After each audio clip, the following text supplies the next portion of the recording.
हमें सफलता क्यों नहीं मिल रही है? क्या हम भटक तो नहीं गए हैं? हम अपने रास्ते से कहीं दूर तो नहीं चले गए हैं? हमें किससे सीखना चाहिए और हम किससे सीख रहे हैं? पता नहीं हम किस रास्ते पर चल रहे हैं जिसके कारण हमको सफलता नहीं मिल रही है। तो आइए दोस्तों, आज हम 8 ऐसे नियम आपको बताने वाले हैं जिससे सफलता आपको झक मारते हुए आपके पीछे आएगी। वीडियो को स्किप मत कीजिएगा और चैनल को सब्सक्राइब जरूर कीजिएगा। तोता मीठा और बहुत ज़्यादा बोलकर भी पिंजरे में कैद रहता है और बाज शांत रहकर भी आसमान की ऊंचाइयों को छूने का पावर रखता है। एक बाज को यही विल पावर बनाता है। इसलिए कभी जिंदगी में प्रेरणा लेनी हो तो बाज से लेना, तोता से नहीं। आज हमेशा या तो एक बाज के साथ उड़ता है या फिर अकेले उड़ता है। एक बाज कभी भी छोटे चिड़ियों के साथ नहीं उड़ता। यहाँ से हमारे लिए पहला लर्निंग यही है कि या तो हम समान सोच वाले लोगों के साथ रहे या फिर बिल्कुल अकेले। हम छोटी सोच वाले या नकारात्मकता से भरे दूसरे की टांग खींचने में व्यस्त लोगों से दूर रहना। बाज की एकाग्रता और दृष्टि बहुत ही साफ होती है।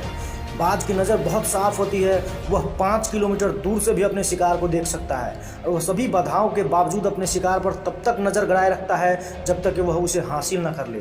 यहाँ हमारे लिए दूसरा महत्वपूर्ण लर्निंग यह है कि दूर की सोच अपनाकर लक्ष्य निर्धारित करें और एक बार जब अपना टारगेट सेट कर दिया जाए तो उसे हासिल करके ही दम ले। जीवन में आने वाली छोटी मोटी बाधाओं से अपने लक्ष्य से भटके नहीं। एक बाज निडर होता है। वह अपने शिकार के आकार या विकार से या ताकत से नहीं डरता।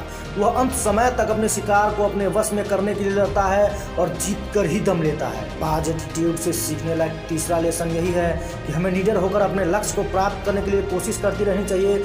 जीवन में आने वाली छोटी मोटी बाधाओं से पार चलकर ही हमें कामयाबी ही मिलेगी। तो कहना है, एक महान पुरुष का जीवन है तो समस्याएं भी रहेंगी। परेशानियों से भागना नहीं है। परेशानियां चाहे कितनी भी बड़ी क्यों ना हो, लेकिन एक योद्धा की तरह हमें उसे लड़ना चाहिए और उससे जूझते हुए उसे पार पाना चाहिए, न कि घबराकर हाथ पर हाथ धर बैठ जाना चाहिए।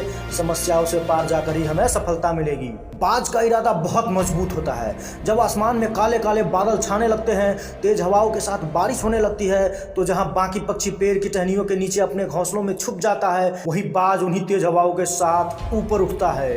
इतना ऊपर कि बारिश उसे परेशान ही ना कर पाए। और तो और इस तूफान का मजा वो बहुत ऊंचाई पर ग्लाइडिंग करने में लेता है। खराब समय का रोना मत रहो। देखो कि आप इस कठिन समस्या में अपने लिए क्या अच्छा कर सकते हो। दुनिया में अचीवर्स वही है जिन्हें कठिनाइयों को, परेशानी को एक मौका के रूप में बदलने का हुनर अच्छे से आता। वर्तमान में जीना सीखिए।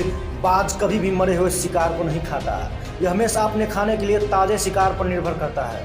हमें कभी भी अपनी बीती हुई दिनों में नहीं जीना चाहिए। एक सक्सेसफुल और शानदार भविष्य के लिए हमें अपने वर्तमान में जमकर मेहनत करना चाहिए। हमारा अतीत किसी कारण से दर्दनाक रहा है तो उसे अपने वर्तमान को खराब करने की इजाज़त नहीं देनी चाहिए। बाज अपने बच्चों को घोंसला से उठाकर नीचे फेंक देता है ताकि वो उड़ना सीखे, मुश्किल हालातों में टकराना सीखे और लड़ना सीखे, और इससे बाज का बच्चा उड़ने लगता है। अपने जीवन में कुछ बड़ा करने के लिए हम अपने कंफर्ट जोन से बाहर निकलना ही पड़ेगा। कंफर्ट जोन से आगे चलकर ही आपके अपने सपनों की मंजिल मिलेगी। बाज उत्सुकता से भरा होता है। उसके जीवन के मध्य में एक ऐसा समय आता है जब उसके पंख इतने भारी हो जाते हैं, इतने भारी कि उसके उड़ने की गति कम हो जाती है। चोंच और पंजों में वो पैनापन नहीं रह जाता कि वह शिकार को पकड़ सके। जिंदगी या मौत के इस कठिन दोराहे पर वह जिंदगी को चुनता है। एक बाज इस कठिन समय में खुद को ट्रांसफॉर्म करने की चुनौती को स्वीकार करता है।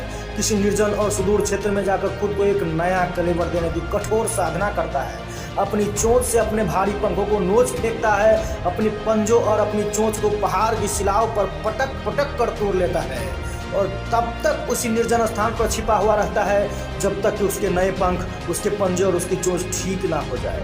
उसके बाद वही बाज अपने जीवन की सर्वश्रेष्ठ उड़ान भरता है और अपनी जिंदगी का स्वागत करता है, बादशाह बनकर लौटता है। ऊपर वाले ने हमें जिंदगी दी है तो इस जिंदगी में नई ऊंचाइयों को छूना हमारी जिम्मेदारी है। हम जिंदगी में ऊंचाइयों को तभी छू सकते हैं जब हमारे भीतर खुद को समय के साथ बदलने की काबिलियत होगी। समय के साथ चलने से ही कामयाबी मिलती है। समय के साथ आगे बढ़ने के लिए कभी कभी हमें अपनी पुरानी आदतों से छुटकारा पाना जरूरी हो जाता है। चाहे यह काम लाख मुश्किलों भरा हो, लेकिन ये बदलाव खुद की सक्सेस के लिए जरूरी हो जाते हैं और हमको इससे बेझिझक और मजबूती से खुद पर अप्लाई करना चाहिए ताकि हम सफलता के राह पर आगे बढ़ते रहें। दोस्तों, ये जोश भरी कहानी आपको कैसा लगा कमेंट में बताइएगा जरूर और चैनल को सब्सक्राइब जरूर कीजिएगा।